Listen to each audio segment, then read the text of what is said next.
call the Scottsboro work session Monday, June 17th to order. Invitation given by Mr. Kimber and the pledge of allegiance given by myself. Mighty God, we give you thanks and praise for your great goodness towards us. We ask you to be with the President of the United States, the Congress of this country, the government, and the legislature, along with the mayor and council as they go about the public business. Lead, guide, and direct them. These things we ask in Jesus Christ's name. Amen. Amen. I pledge Allegiance to the flag of the United States of America and to the republic for which it stands, one nation, under God, indivisible, with liberty and justice for all.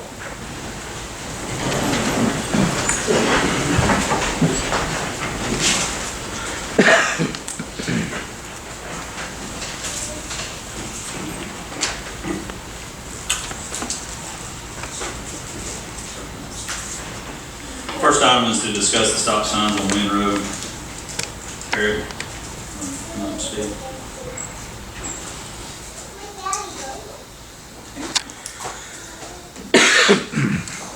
Just here for, I've got a few people that live on Wynn Road here as well. We have a major problem with speeders on our road. I'm talking 50, 60 miles an hour. It's mainly kids, of course. Now there are some others that are speeding as well. And I live on the peak of Wynn Road. It's at the top of Bradley. And the problem is when you're backing up my driveway, if you got somebody running 60, by the time they top the hill, they're gonna hit my wife and kid. Numerous people, the kids are going down to City Park to hang out, do donuts in the grass, tear up City Park. Brad Dudley lives right there. He can witness that firsthand looking at City Park from his house. My complaint is the speeders, gestures, trash throwing out at you, which they're probably doing that because, I'm trying to down at the road. I have a trailer back in my driveway, and the worst thing I can think about is me swapping into back in and get hit. Boat come over the other day, guy pulling a boat, don't know where it's from. When they're speeding, they make it look like they're going a lot faster than they are. 45 miles an hour, 50 miles an hour is pretty fast on the bass boat over that hill. So I'm just here to propose anything that we can do about City Park or stop sign at the very top of the hill, Wynn Road, Bradley Street, and up there. If there's a stop sign there, they have to slow down and stop at the peak, and it goes both sides of the peak. And I've talked to residents on both sides of the hill, and I mean they're up for signing petitions if they need to. I mean pretty much everybody on the whole street. Ralph's well aware of this situation because I've been calling 911 probably 4 times a week for 2 years now, and there's multiple other callers, and I wasn't aware of it at the time that there was other callers, and I know several police officers, and they said you're not the only one that complains. So that's what I'm here for today. And I've talked to Patrick as well for, been going on for a while, so that's, and if there's any questions you guys have, I've got videos, I mean, I film them all day long. So I'm just concerned, I mean, obviously firefighter, and I've seen some bad stuff, and something bad's gonna happen, so that's where I'm at. Is it mostly coming over from Both ways. Both ways. Yeah. Both ways. What's posted speed limit on? Usually 25 residential, but I'm pretty sure Wynn Road's 35. So I mean, The fastest speeding ticket that I'm aware of is 54 miles an hour. And that was a police officer. 9 tickets in one night I watched them right, sitting in my driveway. So, I mean, I was a kid, everybody's a kid, but something's gonna happen. So I'm just trying to cut it off. Ralph, what would be your suggestion? I can go look at it in regards to the stop sign. We added, over a year ago, we added additional, we put signs up, kids, I can't remember the exact name, something like that. Yes, sir. And I mean, obviously, the City Park is a city park, and when it gets raining down there, like I said, I live on the Nelson side, and you can literally hear them cutting donuts. And now Ralph, they patrol daily. Obviously, we call daily, but we don't say call, and he's got them coming down. So, and that's helped. Last year was better. 2 years ago, it was horrible. We had some kids from out of town coming in, and I mean, it was like a drag race. Well, we actually cut the Wi-Fi off down there too, as a deterrent to keep them from not having free Wi-Fi. They were hanging out down there for the Wi-Fi, so we should. And I think one of the officers, I've had them stop at my driveway, and they said that at some point there was something said that if they weren't fishing, boating, wave running, then they had to leave. Now, that slowed down a whole lot last year when that was being enforced. Y'all can't be there all the time, we understand that. And they don't, and every day it's not like that, but I would say probably 80% of the week it's bad. Again, where did you propose it, put the stop sign? At the peak of Wind Road is Bradley and Wynwood. Yeah. And that's just for protection over the hills. Now, going down the bottom side, Chris Roney, he's a police officer, lives on Windhaven Circle. Now, when they top that hill coming down, he says they're equally as fast down there. And I don't know on that end, that's where Brad comes in, because he lives on that side. As far as running the stop signs, coming out of City Park, they don't stop. I mean, it's just, I'm just afraid something's gonna happen, so. Mayor, what would we have to do to add additional stop sign? Is there anything other than resolution or just? Bring it before the council. Mr. Cameron, you want to answer that? Council could authorize and direct the mayor and police chief to put the signs up. Well, to me, it's obvious we've got a problem. I'd like to see the signs go up and see if that'd be some kind of help. Brad, do you have anything to add? Scott? I was gonna say, like you see going through school zones down in County Park, how you see those radar signs show your speed. A lot of people may not always adhere to those, but that might help too. I mean, you use both, the stop sign and both, maybe put one down a little bit closer as they're coming over the hill. At most state before they get into the park, that may help too. I just would add that I totally get where Mr. Parrott's coming from, his location in his house, that Wind Road is the main problem. If I'm being selfish for just a second, my main problem is City Park. It's not from a lack of Chief Dawes and his fault, his staff. They're doing what they can. But the traffic in and out of the park is it's bad. And to me, I think I told Mr. Parrott this, Wind Road may be the issue, but they're all going to City Park. That's the destination. So, I feel like that if we could fix a couple of things there, however that is, and I'm not here to tell everybody how to do their job, that ain't it, but I feel like if we could fix that, we might fix some of the traffic on Wind Road too. What time does the park close? Open the gates at 10 and open them at 5. And I will say that I can hear his staff open and close the gates, so I know it's been closed. It's not the wee hours of the morning that's the problem, though. It's the cause of traffic. Yeah. Our speed bumps are viable option to slow that traffic. Cheap. Speed bumps? I mean, I'm just throwing a question out here. Is that something we could look at, or is? Well, I know from, we had problems on Houston Street, and when we created a four-way stop up here, we were worried, Ralph and I had a lot of discussion about, we were worried about people running through it, but it made a huge impact on Houston Street, and then we did a three-way on South Street, and they've been effective. And I'm not against the stop sign, don't get me wrong. I'm just trying to figure out a solution. The only thing the stop sign concerns me is they're gonna run into Right. possibility. Not tickets given. Well, yeah, and I know you keep the patrol continues, so Yeah, I'm not we gonna, want fixed. I'm not gonna say they don't run them, but they work. We did one at the end of Bob Jones, and that seems to be working, but it's not full. I think that, and this is your speed, and that, I think. Yeah, whatever we got. Those are good reminders, I'll just put it that way. They're very good reminders. I'd like to see both those things happen. Josh, what is one of those machines cost? The speed sign, it's about $4,900 to come. They're not that expensive, right? They're $2,200. I was gonna say, less than 2,500. Can we not move the one that's been over there on Ford Road? No. Asking for a friend. No. I'd rather just get another one. Yeah, I know. Because the power board gets involved and. We infrastructure that. So we gotta purchase poles and power board's gotta hook up power to them, so. Poles are about $100. I know County Park closed at dusk. That might be something we'll look at as well. Closing City Park at dusk other than the ones that have boats and trailers. No, I'll just say this too, one thing you guys gotta consider, there's other parts of the city with the same type of problem. County Park, everybody's going to County Park. County Park Road, they're flying, Byron Road, they're flying. You know, we do what we can, I mean, you see it. Oh, yeah.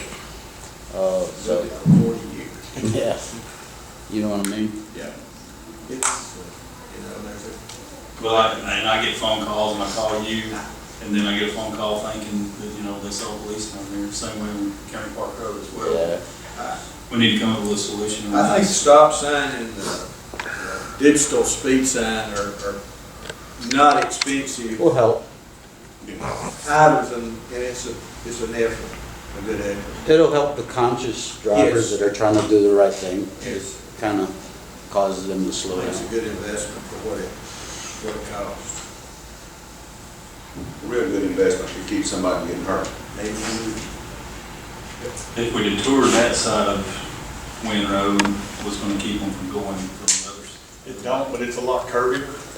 Yeah. And that slows them down, it tends to a lot. Now, sometimes they'll go down into City Park and they'll exit that way because most of the police come from my side where I'll call from. But now 2 years ago, they were having to go both sides, coming in and pinching them because they were trying to run from them, so. But I think the other side's curvy enough to, where they can't really get to 50, 60 mile an hour. I'm sure they can, but it's a lot slower paced, but yeah, that's another thing.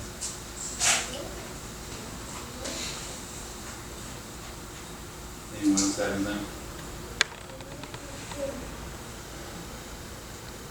How much is one of those, again, $2,200?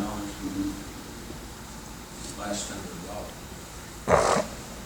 Josh, will you look into that, give an exact quote? You don't have anything else? I'm gonna add one more thing, because I'm an advocate of kids in this town. I know them all, and most of them ain't our kids. I just want that to be said. That's what I was told that as well. Yeah, I don't know who they are. Some of them are grown adults, but, you know, because if it's our kids, I feel like I can make a deal in that just a little bit still, but most of them aren't. Coach Jacobs the same way. I've invited him to come sit on my porch numerous nights to see if it's any of these players. Because he said he can handle that punishment.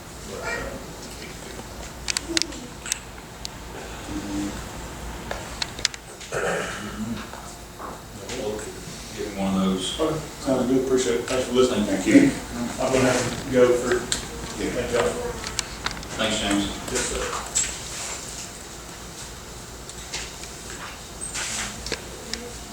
Go to item number 2, discuss the recommendation for the pine cutting bid, Billy Wright. I brought this so I wouldn't have to rely totally on memory, which is not as good as it used to be. But I appreciate the opportunity to come and address the mayor and council again. We opened the bids for the pine thinning at Goose Pond on July the 11th, 11/30. We sent notices to 211 buyers that were registered on the Alabama Forestry Commission's website, as well as the Georgia Forestry Commission's, and we compared that with the ones we already had, so that's where we came up with the 211 folks. We sent postcards, we sent emails for the ones that had email addresses, and I called probably about 10 of the buyers that I knew to make sure that they were aware of the bid. We received 2 bids. The first one I'll go over with you. I think I emailed everything to the mayor there. If anybody needs it, they got it. The hard copy of it was Wildlife and Timber. That's a Scott Woodall, for those of you who may know Scott. He's a good guy, buys a lot of timber. He bid, these are per ton prices. For the pine pulpwood, he bid $5. For the pine chip and saw, he was at $15.50. For the pine saw timber, he was at $25. And for the pine poles, if there are any, he bid $45. I'm going to give you some idea of how I came to this figure. Typically, foresters will conduct a sample of an area to give you an idea of what kind of values to expect. We call that a timber cruise. To be honest, we weren't able to cruise all of the stands because of the undergrowth. Some of the pine stands were thinned pretty heavily about 7 or 8 years ago, and so the undergrowth is basically impenetrable to the human body anyway.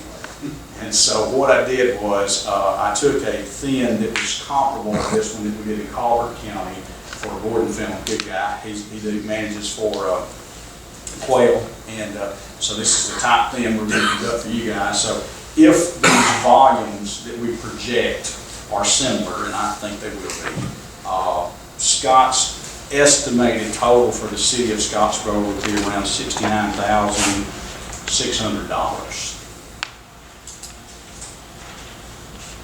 And Mayor, I think I did have an error on the report I sent you earlier. We had a typo for Scott's pine chip and saw. We had $15 even, is actually $15.50. So that may be the difference. Yeah. I can see some of you looking through your paper. That may be the difference in the total there. No problem. Okay, I apologize for that. The high bid, if you will, that we believe will be from Milo Logging. He's working in conjunction with a couple of other mills that kind of combine their resources. This is the reason he got these good prices. But on the pine pulpwood, he bid $6 a ton. Pine chip and saw $15.25. Pine saw timber $26, and pine poles $40. And using the exact same volumes, we estimate that Milo Logging would yield the city of Scottsboro around $75,700. So based on this, and we have worked with both of these producers in the past and think they're good, reputable buyers, based on the results, I would recommend that the city accept a bid from Milo Logging.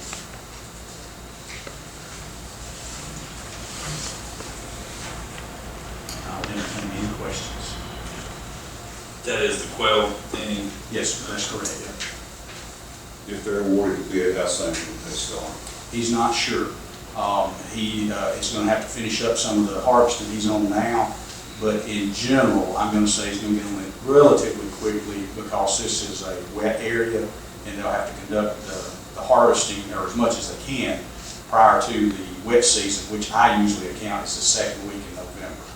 That's when it normally starts. So I'm going to say they're going to get on it pretty soon, but we do give them a 2-year contract so that they've got 2 summers, and that makes them feel a little more secure about submitting a bid on it. Then they feel like they can get the work done within those 2 summers.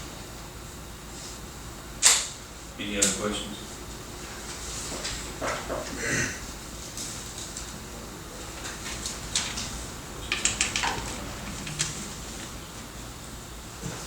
If there's not any other questions, we'll put it on next week's agenda.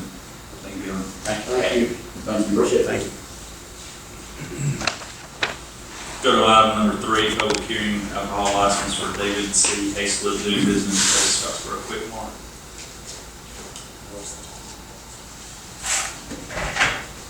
Now's the time and place for a public hearing. Is there anyone here against this? Is there anyone here against this? Anyone here for this?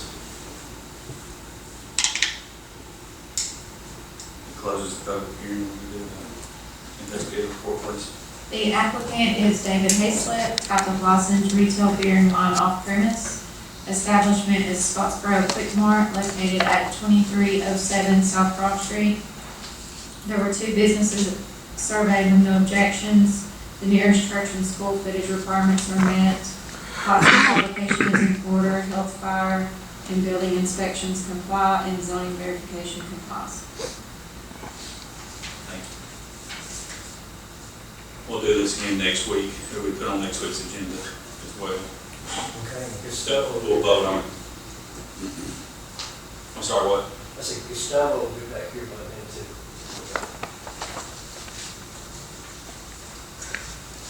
Go to item number 4, discuss the bid recommendation for Goose Pond Boat Launch Expansion, Kelly Drew. Mayor, you cover that?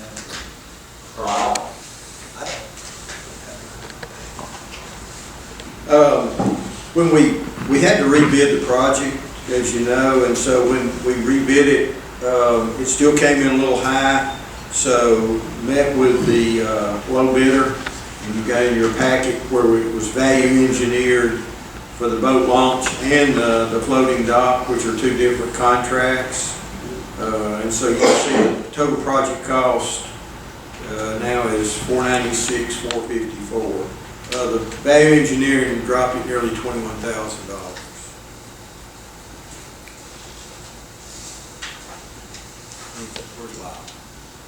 Anything you want to add? Now, we went through it and fine tooth comb to find Yeah, things we we really could take out. did. And there's a couple of things like lights at the that the city gonna furnish, install, save some money. But on the floating dock, it was shortened a small amount to save some additional money. I mean, just a lot of things. I think some of the tie downs were changed. Just anything we could do to drive the cost down a little bit. Anybody have any questions? Our recommendation for Lambert.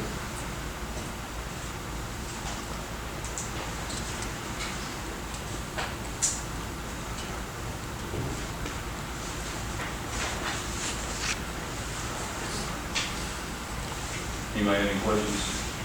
No, we'll put it on next week's agenda.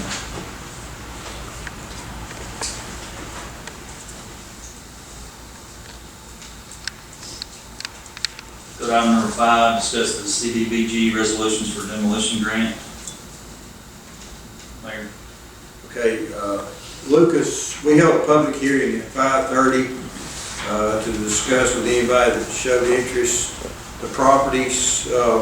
When we started out this process, we identified over 100 parcels within the city limits.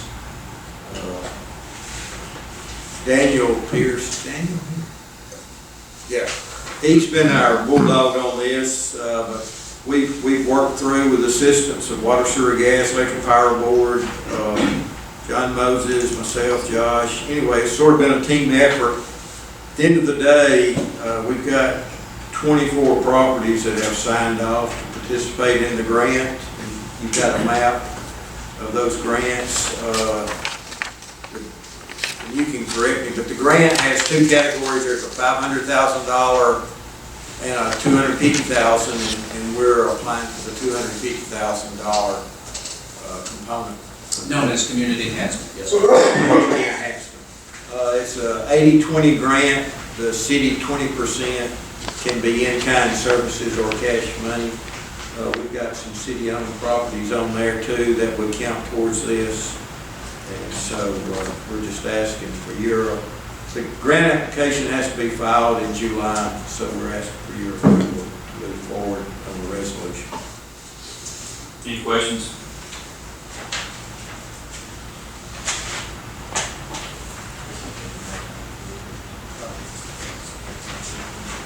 We'll put it on next week's agenda. Thank you. Go to item number 6, discuss the KPS contract for the Heritage Center project.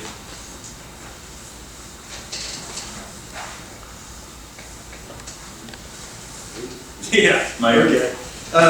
Okay. Ms. Kimmer and Ms. Ivy, Mr. Olenese and myself met today. Christine Harding couldn't be here, but we've gone over her contract that she had sent.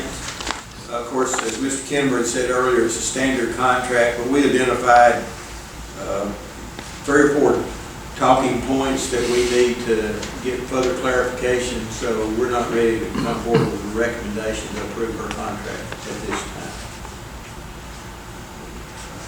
We're just not ready. Anybody have any questions or comments?